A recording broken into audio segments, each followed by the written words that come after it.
बहुत स्वागत है आप सभी का। मैं हूं अखलाक राजा। चूंकि मैं रुदौली नगर पालिका क्षेत्र का निवासी हूं, इसलिए अगर मुझे कोई दुख, दर्द या तकलीफ या कोई समस्या होती है तो उसे मैं रुदौली के लोगों के साथ जोड़ कर देखता हूं, क्योंकि रुदौली मेरे एक परिवार की तरह है।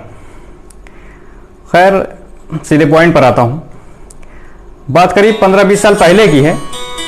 मैं बहुत छोटा था, लेकिन मुझे अच्छी तरह से याद है कि जब मुझे गर्मी की छुट्टियों में नानी के यहाँ घूमने जाना होता था तो हम लोग घर से निकलकर चंद कदमों की दूरी पर सवेरे सवेरे कटरे चौराहे के करीब खड़ी बस पर बैठ कर जाते थे।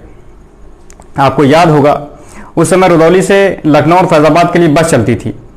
और मैं इस बात का दावा तो नहीं कर सकता हूँ क्योंकि उस वक्त मेरी उम्र बहुत कम थी, लेकिन मैं यकीन के साथ कह सकता हूँ कि उस समय रुदौली की महिलाएं कटरे से बस पर अकेले सफ़र करने में अपने आप को असुरक्षित नहीं महसूस करती रही होंगी, क्योंकि बस पर बैठने वाले 80% लोग रुदौली प्रॉपर के हुआ करते थे, जो एक दूसरे की सुरक्षा की गारंटी होते थे।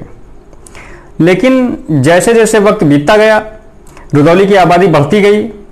इस लिहाज से यहाँ पर और तरक्की होनी चाहिए थी, लेकिन बजाय तरक्की होने के इस मामले में रुदौली का डिमोशन हो गया और जो बस रुदौली शहर के कटरे चौराहे से रोजाना लखनऊ और फैज़ाबाद के लिए चलती थी वो भी बंद हो गई।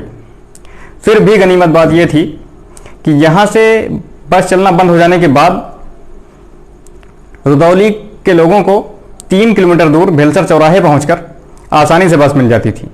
मैं उस वक्त की बात कर रहा हूँ जब नेशनल हाईवे पर सिंगल सड़क होती थी। वहाँ पर छोटा सा बस स्टैंड बना हुआ था, टीन शेड के नीचे बैठने की भी व्यवस्था थी। लेकिन जब से नेशनल हाईवे का विस्तार हुआ और ओवरब्रिज बन गया, देखिए ओवरब्रिज बनना और नेशनल हाईवे की सड़क बनना ये तो अच्छी बात है, लेकिन समस्या यहाँ पैदा हो जाती है जब सरकारी बसें ब्रिज के ऊपर से निकल जाती हैं और फिर चिलचिलाती बेतहाशा गर्मी में, धूप में महिलाओं, बच्चों और बुजुर्गों को भी करीब आधा किलोमीटर पैदल चलकर बस पकड़नी पड़ती है। मुझे शायद बहुत ज़्यादा कुछ कहने की ज़रूरत नहीं है, क्योंकि इस वक्त रुदौली की एक बड़ी आबादी इस परेशानी से जूझ रही है। इसलिए अगर हमारे क्षेत्र के किसी जिम्मेदार या जनप्रतिनिधि तक मेरी बात पहुंच रही है, कोई मुझे सुन रहा है, तो मैं आपसे सिर्फ इतना कहना चाहता हूं, मैं आपसे विनम्र निवेदन करना चाहता हूं कि आप हमारी रुदौली के लिए कोई विकास करिए या ना करिए, लेकिन हमारे यहाँ जिस तरह से 20 साल पहले रुदौली शहर से सवेरे सवेरे बसों के चलने की व्यवस्था थी, वही 20 साल पहले वाली व्यवस्था फिर से करवा दीजिए।